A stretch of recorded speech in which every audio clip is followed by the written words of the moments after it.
Et salut l'ami du voyage et bienvenue sur cette nouvelle vidéo. Alors vidéo que je tourne une deuxième fois parce que la première fois j'avais carrément oublié de brancher mon micro. Voilà, c'est ballot, c'est l'erreur bête donc je dois recommencer. Enfin bref, pour toi ça change rien mais voilà, au moins tu le sais, tu vois, encore une fois je mouille le t-shirt pour toi, je me donne du mal. Bref, donc aujourd'hui, de quoi je vais te parler? Eh bien, je vais faire un petit récit de voyage. Voilà, ça faisait longtemps que je n'en avais pas fait. Récit tour du monde et je t'amène au Pérou, mais aussi en Bolivie parce que on va au lac Titicaca et le lac Titicaca sert aussi de frontière entre ces deux pays. Alors, le lac Titicaca, c'est le plus haut lac navigable du monde. Voilà, il est à 3800 mètres, je crois, un truc comme ça. Je me plante peut-être, j'ai pas mes notes sous les yeux. Et c'est le plus grand lac d'Amérique latine, mais pas en superficie. C'est le plus grand en volume d'eau. Voilà, c'est celui qui a le plus d'eau. Il y en a un qui est plus grand, je ne sais plus lequel, mais il a moins d'eau. Voilà, tout simplement. Alors le lac Titicaca, moi d'ailleurs, ce nom Titicaca, ça me faisait rire quand j'étais gamin parce que voilà, ça me faisait penser à pipi caca. Voilà. Voilà, on est un peu bête quand on est gamin. Peut-être je l'étais un peu plus que les autres, on va savoir. Mais voilà, enfin bref. Donc, j'ai fait la connaissance du lac Titicaca quand je suis arrivé au Pérou et juste au moment de partir du Pérou en fait pour aller en Bolivie. Et du côté péruvien, il y a quelque chose de très intéressant et de vraiment très curieux aussi, ce sont les îles flottantes de Huros. Alors les îles flottantes de Huros, qu'est-ce que c'est? Eh bien, ce sont des îles artificielles qui flottent sur l'eau, comme leur nom l'indique, sur le lac Titicaca. Et donc, elles sont habitées. Alors, il y a plusieurs îles, en fait, et ensemble, elles forment une sorte de mini-pays ou mini-ville, comme tu veux, mais on dira plutôt pays, parce qu'en fait, sur chaque île, il y a une famille qui habite, en fait. Sur chaque île, voilà, une famille par île, donc ce sont vraiment des petites îles. Et il peut y avoir une à trois cahutes à peu près par île, donc voilà, pour héberger la famille.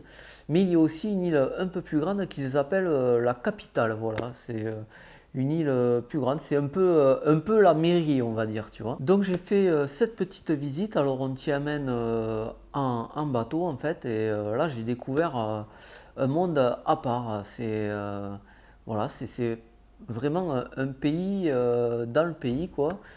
Encore une fois, c'est pas énorme, hein, c'est vraiment assez petit. Mais voilà, il faut savoir que en fait, c'est une ethnie particulière du Pérou.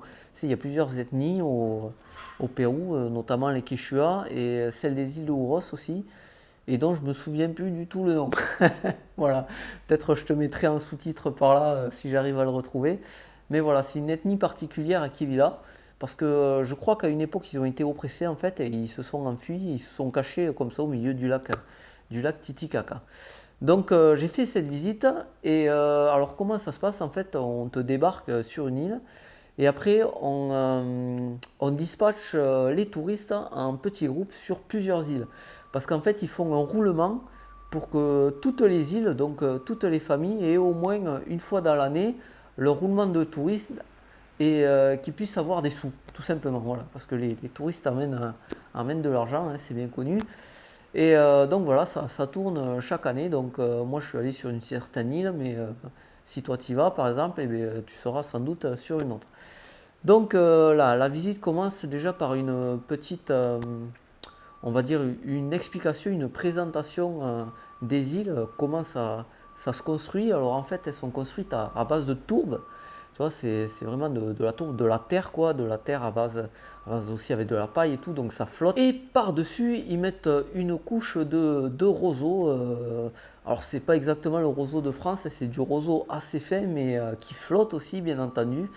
Et ensuite, tout ce qu'il y a au-dessus de l'île, c'est construit avec ce roseau, donc ils font tout avec. Ils font les maisonnettes, ils font les tables, ils font tout ce que tu veux, et même des bateaux, mais ça on en parlera un peu plus tard. Donc voilà, alors il faut savoir qu'une île comme ça, une île flottante, ça tient environ 25 ans. Tous les 25-30 ans, ils doivent changer d'île parce que petit à petit, elle s'enfonce. Parce qu'en fait, tous les 15 jours, dessus, ils rajoutent de la paille.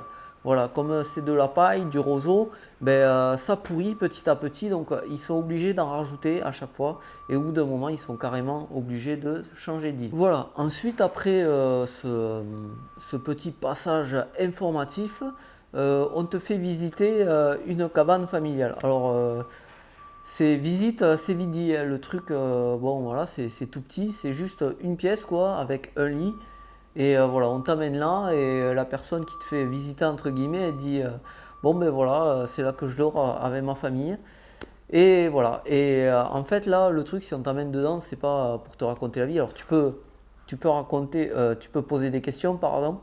Mais généralement, les réponses, ça tourne autour, oui, la vie ici, c'est dur, voilà. En fait, il rajoute beaucoup de pathos, en fait. Bon, après, évidemment que la vie, c'est dur là-bas. Imagine-toi, ils sont sur une île flottante, ils n'ont pas de supermarché, rien du tout. Donc, oui, c'est dur, mais tu sens bien qu'ils en rajoutent beaucoup, parce que derrière, ils essaient de te vendre des souvenirs. Et d'ailleurs, ils essaient pas, ils y arrivent.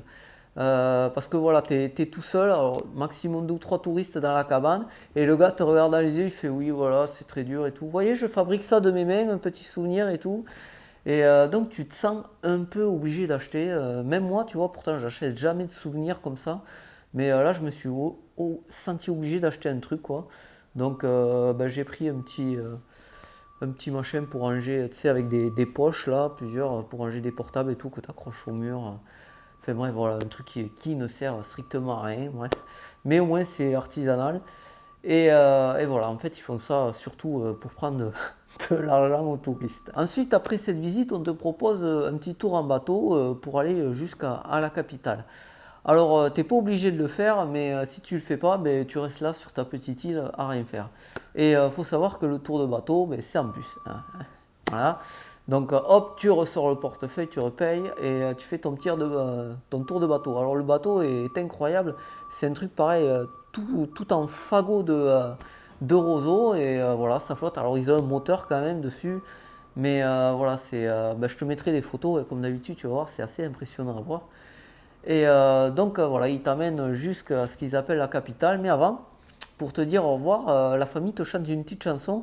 Et en fait, ils chantent dans toutes les langues. Et donc à un moment, il y a un mec qui fait eh, mais il y a un Français sur le bateau. Et donc là, ils se sont mis à chanter en français. Alors ils m'ont chanté Alouette, gentille Alouette, voilà, je te plumerai.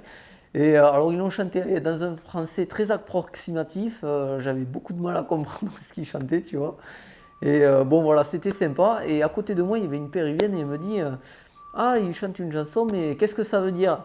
Alors je dis ben voilà, c'est la chanson d'un oiseau qu'on déplume. Elle m'a fait des yeux comme ça. Et elle me dit mais c'est pas une chanson pour dire au revoir? Je lui dis non. Voilà, c'était un peu bizarre, un peu marrant aussi. Encore une fois, un français très approximatif. Je comprenais pas les paroles, quoi, mais c'est sympa quand même. Ça fait plaisir, on pense à toi, tu vois. Voilà. Et après ça, on t'amène donc à la capitale. Alors que tu arrives à la capitale, donc c'est pareil, c'est une autre île faite de roseaux comme ça. Et là, bien sûr, c'est midi, donc c'est l'heure de manger. T'as faim, ça tombe bien, il y a un restaurant. Tu vois, c'est coup de bol quand même. Donc, comme tu as faim, en fait, tu n'es pas obligé encore une fois, mais voilà, tu dépenses des sous pour manger. Alors, la spécialité, bien sûr, c'est la truite. Voilà, c'est de la truite, de la vraie truite péruvienne, voilà, direct du consommateur, direct du producteur au consommateur. Elle est pêchée là, ils ont un bac, tu vois, le mec il la prend à l'épuisette. Voilà, c'est pas vraiment des truites d'élevage, hein, c'est des vraies truites, quoi. Les mecs les ont pêchées le matin et ils les foutent dans le bac. Et donc voilà, j'ai mangé une truite, c'était excellent. Par contre, avant, ils te servent une soupe. Alors, la soupe, c'était soupe de poisson. C'était pas mauvais, mais c'était imbouffable parce qu'à l'intérieur, c'était des têtes de poisson. Il y avait 4 têtes de poisson, tu vois. Et je te jure, le truc, bon, une tête de poisson, c'est imbouffable, bien entendu. Ils le mettent pour donner du goût, quoi. Et je sais pas si tu vois la scène de Indiana Jones et le temple maudit quand il mange dans le salon, là, à la réunion. C'est qu'elle commande une soupe, elle mélange et il y a les yeux qui remontent. Ben, c'était pareil. Tu mélangeais la soupe, il y a les têtes de poisson qui remontaient. C'était un peu bizarre, mais bon. Voilà. Mais c'était quand même, c'était bon quoi, tu vois, je suis pas mort empoisonné. Et ben voilà, ensuite c'est terminé et donc tu repars et avant de repartir, tu peux faire un tampon sur ton passeport, le tampon des îles de Huros, voilà, ça t'ajoute un tampon à ton passeport. Les voyageurs aiment bien ça, collectionner les tampons, mais bien sûr c'est payant, voilà. Il faut payer un sol, alors je sais plus combien ça fait en euros, c'est pas très cher, mais bon voilà, faut payer quand même quoi. Et voilà. Donc, une fois cette visite des îles flottantes de Huros terminée, tu peux visiter Isla Taquile. Alors, Isla Taquile, Taquile c'est le nom de l'île, hein. Que dire? Eh bien, il n'y a rien d'extraordinaire. C'est juste une bonne balade à faire. En fait, on te dépose d'un côté de l'île. Voilà, tu te balades sur l'île, tu fais le tour de l'île en fait. Et après, on te reprend de l'autre côté. Alors, franchement, c'est une balade, tu vois. Certes, rien d'extraordinaire, comme je te l'ai dit, mais assez agréable et que j'ai bien aimé. Et quelque part, ça m'a rappelé un peu les paysages méditerranéens, tu vois, parce qu'avec avec le lac Titicaca qui est d'un bleu incroyable, comme ça, on dirait la Méditerranée. Et voilà, le paysage est assez, on va dire, assez sec et tout. Voilà, ça fait penser, moi personnellement, ça m'a fait penser un peu à la Provence. Et j'ai bien aimé, tu vois, tu croises des moutons qui paîtrent et tout. C'était vraiment bien sympa et très beau paysage aussi à voir. C'est vraiment super quoi. Et voilà, et ça c'était pour ma visite du Pérou. Et une fois que voilà, j'ai fini ma visite du lac Titicaca côté péruvien, je suis passé en Bolivie parce que voilà, encore une fois, c'est juste à côté la Bolivie. Et bon, c'est pas compliqué, hein. Tu prends un bus, le bus part de Puno parce que la dernière ville en fait du Pérou s'appelle Puno, celle qui donne accès au lac Titicaca, toutes les îles et tout. Et ça t'amène jusqu'à Copacabana en Bolivie. Alors Copacabana, ça te dit sans doute un truc, mais si ça te dit un truc, c'est pas Copacabana en Bolivie dont tu te souviens, c'est Copacabana, la plage du Brésil. Voilà. Ce Copacabana, c'est la plage la plus connue de Rio de Janeiro. Mais là, non, on n'est pas au Brésil, on est en Bolivie, mais il y a quand même une plage, tu vois, sur le bord du lac Titicaca. Alors ça fait pas trop rêver, mais il y a quand même une plage à Copacabana en Bolivie. Et d'ailleurs, c'est une ville bien sympa où il y a plusieurs petites collines où tu peux te balader, faire des petites randos comme ça, très sympa. J'en ai fait deux qui donnent des jolis points de vue sur le port, sur la ville et sur le lac. Et franchement, c'était bien sympa. J'ai beaucoup aimé cette ville, une ville très tranquille aussi. Et voilà, c'est la première de Bolivie. Je ne sais pas si je l'ai dit, mais voilà, c'est une ville vraiment sympa. Et le truc à faire en fait quand tu es à Copacabana, c'est donc d'aller sur une île du lac Titicaca, mais côté bolivien. Et là, tu as Isla del Sol ou Isla de la Luna. Alors moi, j'ai fait Isla del Sol, c'est la plus grande. Et là, encore une fois, c'est super. Voilà, c'est paysage magnifique. Alors, il faut savoir que c'est une île assez petite, mais il n'y a pas de circulation de véhicules à moteur. Voilà, tu t'y déplaces qu'à pied et c'est vraiment reposant. Tu vois, tu peux te balader, il y a plein de randos à faire là-bas aussi. C'est vraiment super agréable. D'ailleurs, je te conseille, si tu y vas, d'y passer au moins une nuit, quoi, pour avoir bien le temps de profiter du lieu et tout, parce qu'encore une fois, c'est vraiment tranquille et les paysages sont incroyables. Voilà, tu vois le lac Titicaca d'un bleu incroyable, la cordillère des Andes en arrière-plan, c'est vraiment super beau et c'est tranquille, tu te balades, mais après, j'ai adoré faire ce truc. J'ai pas grand chose à dire de plus parce que après il y a quelques ruines Inca dessus, mais moi j'ai pas fait ça. Ça m'intéressait pas de courir les vieilles pierres. Je me suis tout simplement baladé comme ça sur les chemins de rando. Alors tu croises des lamas et tout. Voilà, c'est vraiment cool et encore une fois, c'est vraiment super beau. Il y a des panoramas fantastiques. Et bien voilà, donc quoi dire pour résumer? Alors le lac Titicaca, c'est bien, c'est le passage obligé si tu vas au Pérou ou en Bolivie ou même les deux. Pour moi, il ne faut pas hésiter d'aller au lac Titicaca parce que c'est vraiment voilà, des paysages magnifiques. C'est quand même assez tranquille comme coin. Bon, moi j'y étais un peu hors saison donc il n'y avait pas trop de touristes. Mais voilà, c'est vraiment super sympa. Il faut y aller. Voilà, et bien je vais m'arrêter là. Alors si tu as aimé cette vidéo, comme d'habitude, il faut t'abonner. Allez, fais-moi plaisir. Je suis sûr qu'il y en a plein qui regardent cette vidéo qui ne sont pas abonnés. Alors quand je dis plein, je fais environ 20 vues par vidéo. Ça fait pas beaucoup. Mais si t'es pas abonné, ça serait sympa de t'abonner. Ça me ferait vachement plaisir quand même. Là, on est 135 abonnés sur la chaîne. C'est pas beaucoup, mais bon, voilà, on parle de voyage, on fait plaisir. C'est sympa quand même de découvrir des nouveaux coins comme ça. Si tu n'as jamais voyagé ou si tu as envie d'avoir des idées, cette chaîne peut t'aider. Donc n'hésite pas à t'abonner et aussi à penser à cliquer sur la cloche. Et si tu es déjà allé voir le lac Titicaca, pardon, n'hésite pas à commenter et aussi à lâcher un beau pouce bleu, même si tu y es pas allé, si tu as envie d'y aller. Même si tu as des questions, tu peux me poser des questions, voyage aussi, il n'y a pas de problème.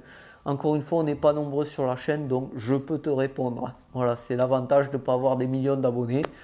Mais en même temps, j'aimerais bien avoir des millions d'abonnés quand même. Parce que je pourrais gagner des sous avec mes vidéos, donc je pourrais voyager plus, donc je pourrais faire plus de vidéos et surtout plus de vidéos intéressantes. C'est pour ça qu'il faut t'abonner. Allez, en attendant la prochaine vidéo, je te dis à bientôt ici ou ailleurs dans le monde. Et en attendant, explore, découvre, voyage. À plus.